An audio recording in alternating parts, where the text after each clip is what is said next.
ओम शांति पुस्तक पठन श्रीमद् भगवत गीता रहस्य लेखक डॉक्टर सुधांशु शेखर मिश्र। दशम अध्याय विभूति जोग। विभूति जोग आधार रे केतेक भाष्यकार परमात्मा का सर्वव्यापकता प्रकाश करने को चेष्टा करती, किंतु एथिरे तांकर सर्वव्यापकता अपेक्षा सर्वसमर्थता सर्वशक्तिमानता और सर्वोच्चता ही प्रमाणित हेउछि बोली लेखक प्रतिपादन करिसंति।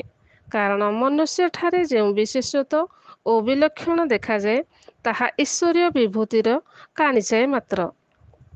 तेणु विभूति गुड़िक मध्यरे व्यक्ति बा पदार्थर दर्शन न करी परमात्मा का स्मरण करने उचित बोली लेखक निजर वक्तव्य उपस्थापन करिसंति। एही अध्याय केवल प्रथम 11 गोटी श्लोक को आलोचनार अंतर्भुक्त करा जाय 3 गोटी विभाग रे व्याख्या करा जायछि। प्रथम 3टी श्लोक रे परमात्मा परिचय द्वारा प्राप्ति, परवर्ती 4 गोटी श्लोक रे ईश्वरीय विभूति और जोग सामर्थ्य एवं शेष 4 गोटी श्लोक रे ज्ञानयुक्त भक्ति द्वारा प्राप्ति विषय रे सविस्तर आलोचना करा जायछि। अध्यायर शेष भागरे एही प्रकरण को आहुरी भल भावरे बुझिबा पाई विभूति जोग एक अध्ययन शीर्षक प्रबंध दिया जायछि। एकादश अध्याय विश्वरूप दर्शन जोग। एही अध्याय श्लोकानुसार विषय निर्णय पूर्वक व्याख्या करा जाय नाही, कारण समग्र अध्यायटी केवल विश्वरूप दर्शन उपरे आधारित। तेणु विश्वरूप दर्शन जोग एक तात्विक अध्ययन शीर्षक एही अध्याय थिबा अंतर्निहित भाव समूह को भाषा रे आबद्ध करी उपस्थापन करा जायछि। एठारे परमात्मा को जेउ रूप रे अर्जुन दर्शन कले ताहा तांकर पूर्वाग्रह जनित भावनार अभिव्यक्ति बोली लेखक दृष्टांत सह आलोचना करिसंति। एही क्षुद्र प्रबंधटी को निष्कप भावे अध्ययन कले पाठके एही अध्याय अंतर्निहित भाव बुझी पारिबे एवं परवर्ती भक्ति जोग सोपान रे अवतीर्ण हेबे। द्वादश अध्याय भक्ति जोग। एही अध्याय रे भक्ति साजुज्य मुक्ति और सालोक्य मुक्तिर ईश्वरीय ज्ञान समर्थित परिभाषा दिया जायछि। मोट 18 गोटी श्लोक को 4 गोटी विभाग रे विभक्त करी भक्ति जोगर संपूर्ण विषय वस्तु स्पष्ट भाव रे उपस्थापना करा जायछि। आलोच्य विषय रे शीर्षक हैला राजयोग ही ईश्वर प्राप्तिर एकमात्र आधार। श्लोक 2 रु 4 परमात्मा ही एकमात्र उद्धारकर्ता। श्लोक 5 रु 7 योगाभ्यासर उपाय। श्लोक 8 रु 12 और परमात्मा को प्रिय और जोगसिद्ध व्यक्तिर लक्षण। श्लोक 13 रु 19। त्रयोदश अध्याय क्षेत्र क्षेत्रज्ञ विभाग जोग। आत्मानुभूति बिना परमात्मानुभूति संभव नुहे। परमात्मा को सहित दैहिक नुहे मन मिलन हुए। एथिपाई प्रथमे आत्मा को देहाभिमान मुक्ति हेबाकु पड़े। एही अध्याय शरीर को क्षेत्र, आत्मा को क्षेत्रज्ञ और परमात्मा को ज्ञ रूप में दर्शाइछि। एही 3 गोटी विषय जानिबा ही प्रकृत ज्ञान। तेणु एही ज्ञान प्राप्त हेबार कारण गुड़िक मध्य एही अध्याय आलोचना करा जायछि। उपलब्ध भाष्य गुड़िक मध्यरु केतेक संक्षिप्त होइथिबारु बोधगम्य हुए नाही। अन्य केतेक वैदांतिक दृष्टांत और व्यक्तिगत मत द्वारा विस्तृत होइथिबारु दुर्बोध्य मन हुए। तेणु लेखक साधारण पाठक मानक बुझिबा भली सरल और सावलील भाषा रे एही अध्याय व्याख्या करने को चेष्टा करिसंति। आलोच्य अध्यायर विषय आलोचना पाई मोट 32 गोटी श्लोक निया जायछि। आलोचित विषय गुड़िक शीर्षक हैला क्षेत्र और क्षेत्रज्ञर विभाग। श्लोक 1 क्षेत्रज्ञर स्वरूप। श्लोक 3 रु 6 ज्ञानर स्वरूप और लक्षण। श्लोक 7 रु 11 क्षेत्र ज्ञेयर स्वरूप और लक्षण। श्लोक 12 रु 17 प्रकृति पुरुष ठारू उत्पन्न संसारर स्वरूप। श्लोक 19 रु 21 पुरुषर प्रकृत स्वरूप। श्लोक 22 रु 23 आत्मज्ञानर मार्ग। श्लोक 24 रु 25 क्षेत्र क्षेत्रज्ञ संयोगर स्थावर और जंगमर सृष्टि। श्लोक 26 यथार्थ दृष्टि। श्लोक 27 रु 30 और आत्मा और परमात्मा को स्वरूप। श्लोक 31 रु 33। ଚତୁର୍ଦ୍ଦଶ ଅଧ୍ୟାୟ ଗୁଣତ୍ରୟ ବିଭାଗ ଯୋଗ। ତ୍ରିଗୁଣାତୀତ ନ ହେବା ପର୍ଯ୍ୟନ୍ତ ପରମାତ୍ମାଙ୍କ ସାକ୍ଷାତକାର ମିଳେ ନାହିଁ। ଏଥିପାଇଁ ରାଜଯୋଗ ହିଁ ଏକମାତ୍ର ଅବଲମ୍ବନ।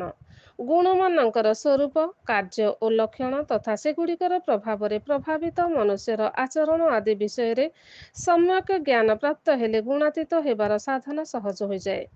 ଏତଦ୍ ବିଷୟକ ଜ୍ଞାନ ପରମ ସିଦ୍ଧି ପ୍ରଦାୟକ ହୋଇଥିବାରୁ ପରମାତ୍ମା ଏହାକୁ ଶ୍ରେଷ୍ଠ ଓ ପରମ ଜ୍ଞାନ ବୋଲି କହିଛନ୍ତି।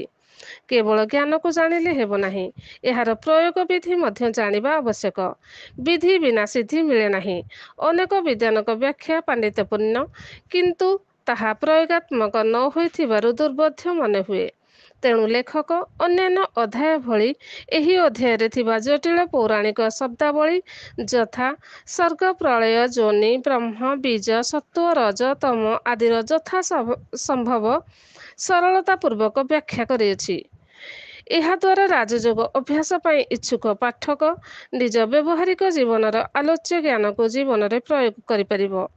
ଏହି ଅଧ୍ୟାୟରେ ମୋଟ 26 ଗୋଟି ଶ୍ଲୋକକୁ ବିଷୟକ୍ରମେ 10 ଗୋଟି ଶୀର୍ଷକରେ ବିଭକ୍ତ କରାଯାଇଛି।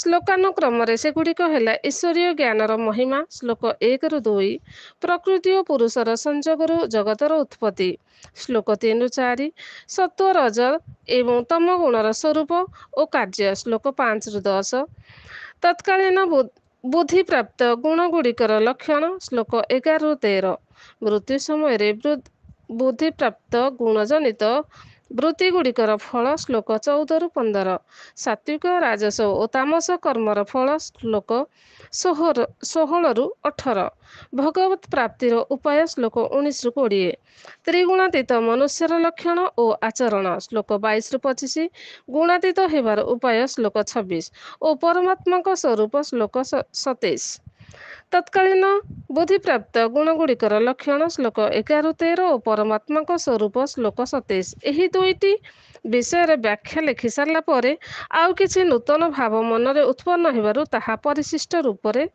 ଦିଆଯାଇଛି। ପଞ୍ଚଦଶ ଅଧ୍ୟାୟ ପୁରୁଷୋତ୍ତମ ଯୋଗ। ଉପନିଷଦ ଓ ପୁରାଣର ସଂସାରକୁ ଅସୁସ୍ଥ ବୃକ୍ଷ ରୂପେ ତୁଳନା କରାଯାଇଛି। ମାୟାବାଦ ଦ୍ୱାରା ପ୍ରଭାବିତ ଭାଷ୍ୟକାରଗଣ ସଂସାରକୁ ଏକ ଭ୍ରମ ବା ସ୍ୱପ୍ନବତ୍, ଅଲୀଳ ଓ ମରୁଭୂମିର ମରୀଚିକା ସଦୃଶ ଅବାସ୍ତବ ମନେ କରନ୍ତି। କେତେକ ଯୁକ୍ତି କରିଛନ୍ତି ଯେ ନଦୀ ଜଳରେ ଦେଖାଯାଉଥିବା ପାର୍ଶ୍ୱବର୍ତ୍ତୀ ବୃକ୍ଷର ପ୍ରତିବିମ୍ବ ଭଳି ଏ ସଂସାର ଅବାସ୍ତବ। କିନ୍ତୁ ଗୀତାଜ୍ଞାନ ଆଧାରରେ ଲେଖକ ସଂସାରକୁ ସତ୍ୟ ଓ ବାସ୍ତବ ବୋଲି ପ୍ରତିପାଦନ କରିଛନ୍ତି, କାରଣ ଏହାର ଇତିହାସ ଓ ଭୂଗୋଳ ଏକ ନିର୍ଦ୍ଦିଷ୍ଟ ନିୟମ ଦ୍ୱାରା ପରିଚାଳିତ। ଏହି ସଂସାର ଏକ ସ୍ଥାୟୀ ରଙ୍ଗମଞ୍ଚ। ଏଠାରେ ଆତ୍ମା ନିଜ ନିଜ କର୍ମଫଳ ଅନୁସାରେ ବିଭିନ୍ନ ଭୂମିକାରେ ଅବତୀର୍ଣ୍ଣ ହୋଇ ବିଶ୍ୱ ନାଟକର ୱାଲ୍ ଡ୍ରାମା ଅଂଶଗ୍ରହଣ କରେ।